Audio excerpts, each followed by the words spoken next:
Welcome to Tech Bytes and News, your daily roundup of articles featured in Hacker News. Today, we're diving deep into the fascinating journey of Emil, a self-taught AI researcher. It's a truly inspiring story. I'm eager to hear this. He's clearly bucked the trend of traditional AI education, right? What makes his story so unique? Absolutely. Emil's background is anything but typical. He didn't follow the standard CS or AI academic path. Instead, his journey took him from teaching in Ghana, where he was incredibly, anointed a village king, to driving trucks in Sweden, to touring with a band, and finally, to becoming a leading AI researcher at Google Art and Culture. It's quite the adventure. Wow, that's quite a resume. So how did this unconventional path lead him to AI? Was it a sudden shift or a gradual evolution? It was a bit of both, I think. He initially pursued programming to overcome bottlenecks in his other projects. A practical need. He enrolled at École 42, a peer-to-peer university focused on learning best practices. Then, a deep learning internship at Floyd Hub became a pivotal moment. That's where his AI career truly launched. Interesting.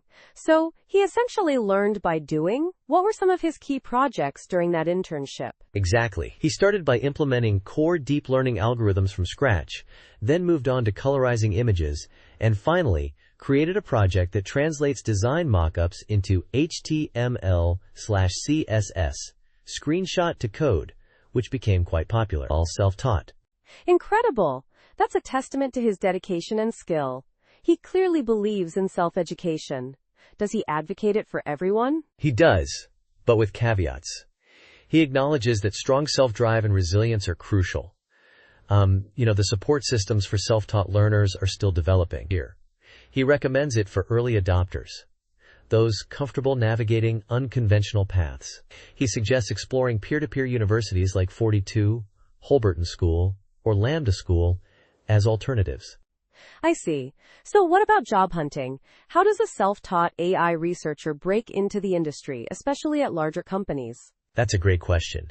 He points out that smaller companies often prioritize portfolios over degrees. But larger companies?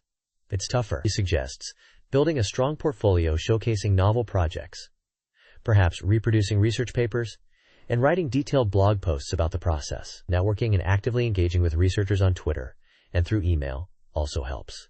That makes sense. It's about demonstrating your skills through tangible results, not just academic credentials. What about his views on AI research itself? Any interesting insights there? Oh, absolutely. He's particularly interested in areas that don't require massive compute power, focusing on reasoning and skill acquisition efficiency. He aligns with François Chollet's ideas about shifting from task-specific networks to models that learn more generally. He's exploring areas like routing networks and composable representation transformations. Fascinating. So, he's looking beyond just solving specific tasks and towards more generalizable intelligence.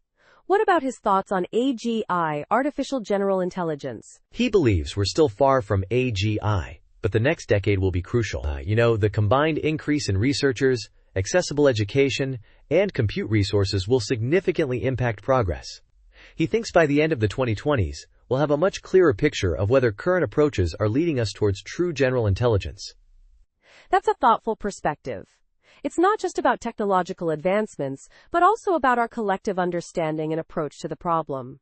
Any final thoughts on Emil's story? His journey is a powerful example of how passion, dedication, and a willingness to embrace unconventional paths can lead to remarkable success. It's a truly inspiring story for anyone interested in AI, regardless of their background. You can connect with Emil on Twitter at @Emil and on GitHub @Emil. Thanks for joining us on Tech Bytes and News. Have a great day. Bye-bye.